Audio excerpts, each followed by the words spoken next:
Hello friends, today we are going to talk about ASME certificate and how to recertify this. This is a nice logo on the certification, and let's look what we are going to talk about. The ASME certification is valid for 3 years. See, you can see the date there. So it's valid up to Feb 19, 2020.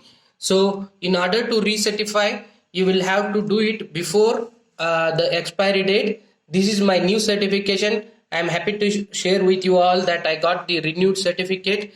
So renewed certificate will have the statement of policy letter, and then it will have the statement about the how the renewal need to be done. And this is my renewed certification that has a brand new logo, and then it is valid up to 2023.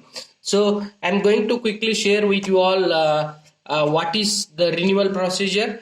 For the renewal procedure, you will have to showcase the involvement in Gd&T, and then you should apply, log into your portal, and then apply for the recertification.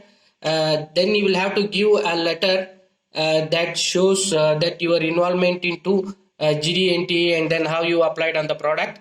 Once you do that, you will have to pay the fees. I think fees, you can check it on the website. It varies from time to time.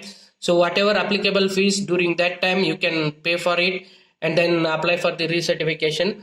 Once that is done, then you will get the certification. This comes from New York. So this is what I received from them. So you will receive it from the headquarters of ASME from New York. So I think whoever is planning to recertify, for them this certification will be, this video will be helpful. Hope you enjoy your day. I want to show you all and thank you all for helping me and commenting on my videos, and then your comments were helpful, and then hope that you also got interested into a topic and started learning about it.